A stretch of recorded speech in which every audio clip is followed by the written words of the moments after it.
July 2nd, and today is Wednesday. I'm on my way to work at Puget Sound, VA. I just want to share this. I'm driving I-5 south. Look at the left lane, that's I-5 north. And I've been driving for like already a couple of miles now. Like more than 5 miles, and the traffic there is very long. That's I-5 north going to Seattle. And what I notice here in I-5, north or south, there's a lot of accident, on my way to work, and then driving back from work. I've seen accidents every day. It's not almost, but it's every day. This morning, I don't see anything yet. Hopefully there's no accident. So we've been staying in the hotel for like more than a week now. We will be checking out on Friday. We're gonna move to our new place. This is the challenging part of relocation. The transition, it's not always as you expected, but you just need to be ready about it, be resilient. Then I will only be 3.2 miles away from work, from home to work. Currently, I am like 32 miles away. So that's gonna be like 27 miles different one way. So one way is like 32 miles away. Or let's say 29 miles or 28 miles difference. But yeah, that's how it is. It is what it is. We just need to be resilient. We just need to be strong. And we have a beautiful weather today here in Washington. Today is 59, but it feels like 60.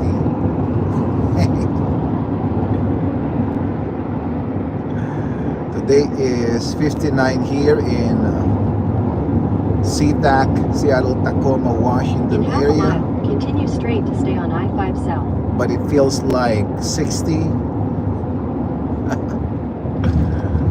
And I am excited to meet up with more fanciers here in Seattle, Washington area. Continue straight to stay on I-5 South. See the traffic on the left lane. The left lane is like, continue on I-5 South for 1 mile. that is I-5 North going to Seattle area.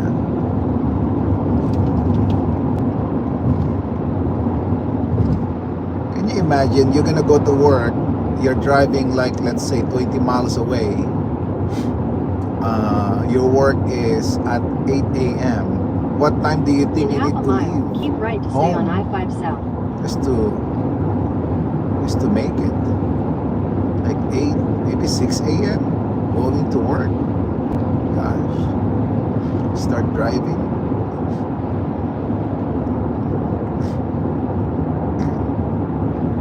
Keep right to stay on I-5 South.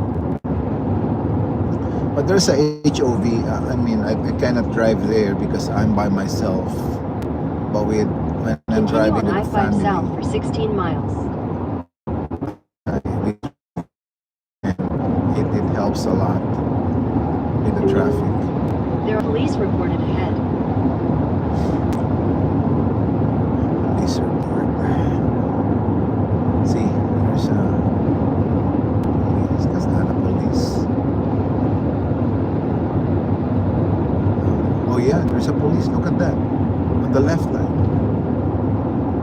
Tesla swastika car got pulled over.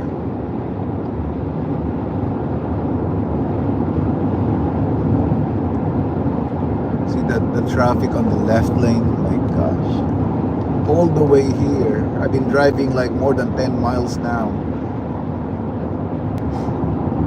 And the traffic. That's why some other people, they are tempted to put a mannequin in the passenger side so that they can drive in the HOV, because the HOV lane is so open. It's so empty. Look at that. So that means each people there, each cars has only one person driving, going to work or going somewhere. See, that is why they are the government is encouraging people to do carpool or something like that to eliminate or lessen the vehicles on the road. So now this area is kind of okay, and then it will accumulate more.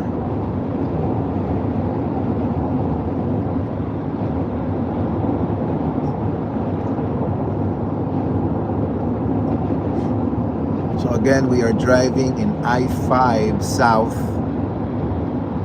The left lane is the I-5 north. We'll be exiting in 124 Gravelly Lake Drive. Wow, 369. The gas, that's cheap. Usually the gas here is like ridiculously $4.50. Some places are $5 per gallon, like double the price than Texas or other state like Louisiana. Louisiana is cheap, the gas. We drove there before, and it's like the gas is really awesome.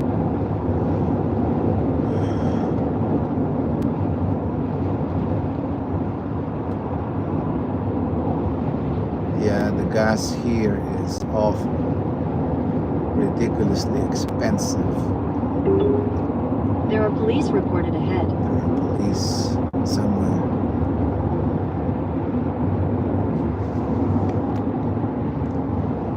Popo, there's a popo somewhere.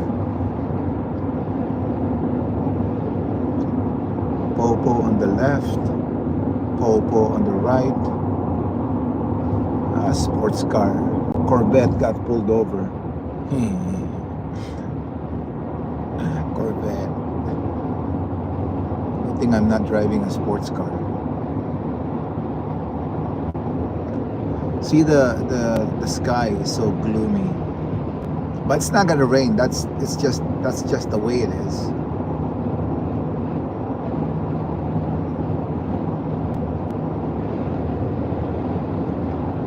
It's just gloomy like that.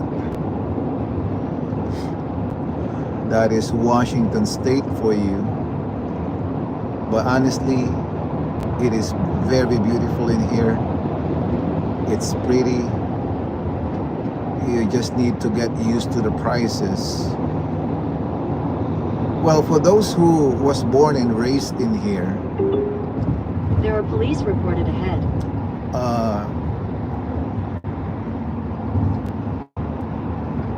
The worst, there's a comment from Matt. Who do I think the worst driver? I would say Californians, to be honest with you. I drove in I-10 in Los Angeles. I kid you not, man. I almost got into lots of accidents. And I was driving +5 already, because it was like only 65, right? I believe the one there in LA, in Anaheim area, 65 or 70, I'm not sure. And I was +5, and the drivers were driving 90, 100. I was like, are you serious? And they will tailgate you, and I was in the middle lane. There are police reported ahead. Or sometimes I was in the right lane, which is like, for the slow vehicle, and they will ride you, tailgate you, I should say. They will tailgate you. The Californian drivers, they will push you because I don't want to have a ticket. And I heard that you need to drive according to the flow of the traffic. So, yeah, California is the worst. Here is the second, I'll be honest. I never drove to Portland yet. Heard Portland is worse also. Uh, what I can say, the best place I drove was in Louisiana, Arkansas, and Oklahoma. I've been to those places: Oklahoma, Arkansas, and Louisiana. In Oklahoma, I think because they are so aware about tornadoes and everything like that, so they know how to drive maybe, especially. But in Texas, if it rains, people gets crazy. New York, it's always crazy. Matt. Oh, Lord.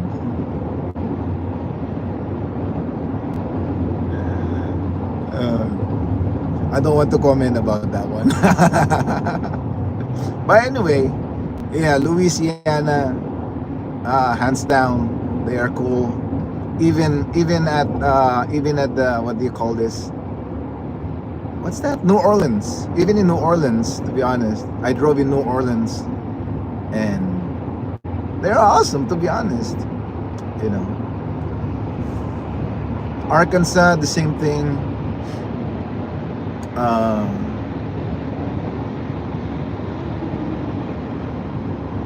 And Oklahoma. And one thing I noticed here in Washington, most of the vehicles has a roof box like that in front of us. They have roof boxes. Oh, that's exit. Let's go back to our original lane. I think people are like, because I was told here there are lots of things to do: camping, skiing, kayaking, those kind of stuff, hiking. And I think these people are like, they just left their roof boxes because they constantly, they regularly go every weekend, especially this coming Friday. It's gonna be, weekend. It's gonna be long weekend, so they will be traveling or whatnot. And actually, I'm already planning to buy a roof box or rooftop camper. The pop-up camper on that people install in their roof box. I'm thinking to buy that so that if we do a long drive like what we did before, we don't need to go to the hotel anymore. So we can just go to the rest stop or park, and then I'll pop it up, and then we can sleep there. Because my plan, while being here, I'm not sure if we're gonna stay here forever, but that's the plan. But never know where is the promotion next. I got promoted, that's why I moved here. I'm kind of thinking to get that one. It's like $3,000, but I think it's worth it. And you pop it up wherever you are. For example, you're in the park or you're in the rest stop, and you don't need to sleep in the car like what we did. We slept in the car 2 times or 3 times while on the road because there's no hotel around. And especially when we were driving in, where's that? The road going to Moab, Utah. I kid you not, that's the only time that I got scared because I was pulling a trailer. And The road was like up, down, winding road, and I was like, I don't have time for this. And it's so dark, and other drivers are so fast. So I pulled over to this rest stop before Moab, like 15 minutes drive going to Moab before Moab. And it was nice. It's just that, you know, they only have porta potty, and we slept in the rest stop. We slept in the car. But if we have that pop-up rooftop camper, I mean, we will be comfortable. I mean, even if we're gonna go for camping or hiking or staying overnight, I think that would be a best choice. I don't know how can we fit in 4 of us.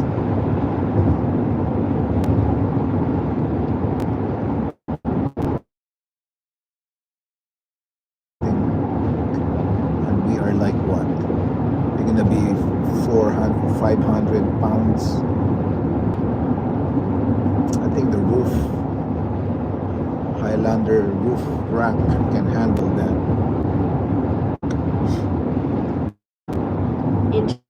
Take exit 1 for route. Like always like that. Most of the time it's gloomy and it's so bright like that.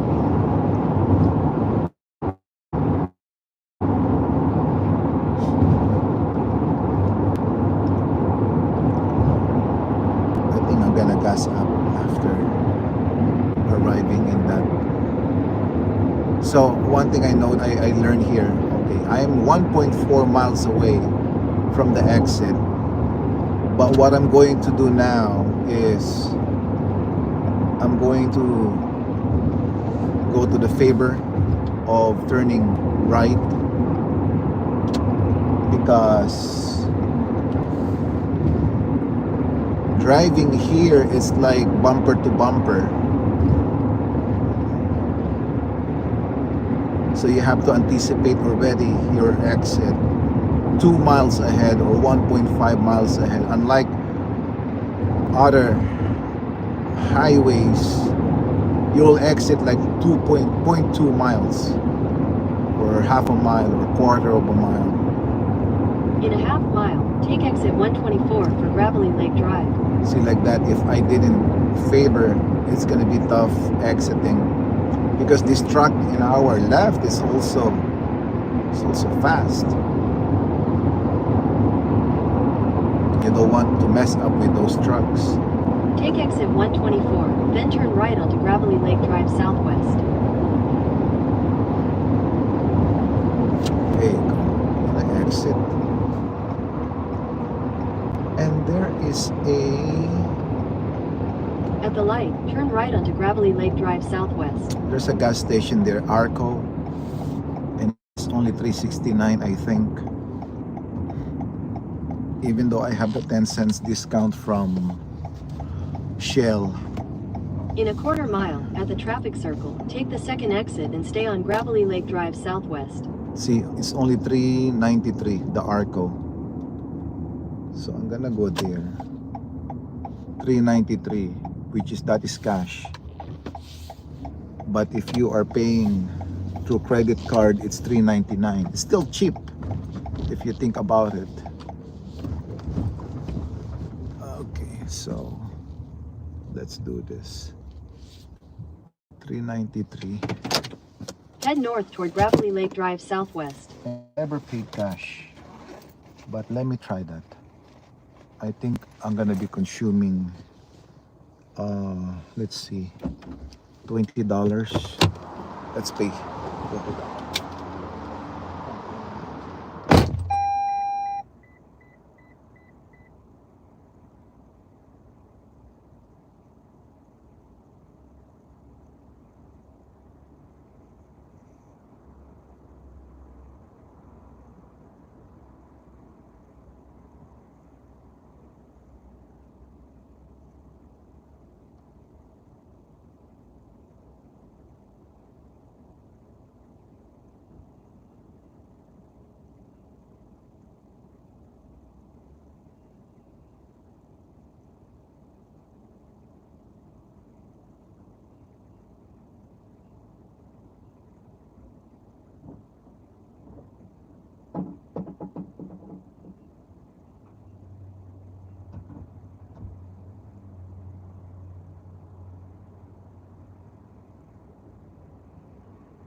So, okay.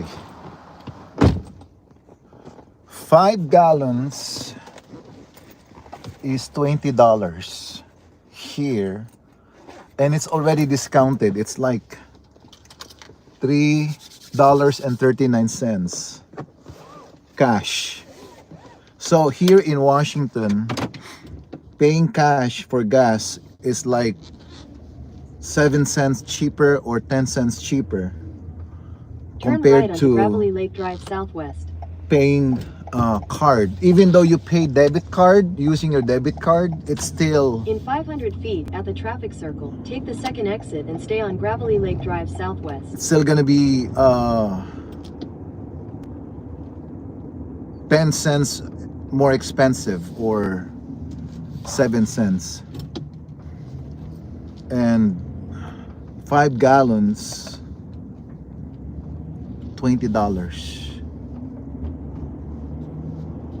I mean, they should be cheaper, right? Because they are close to the coast, or I don't know. I assume.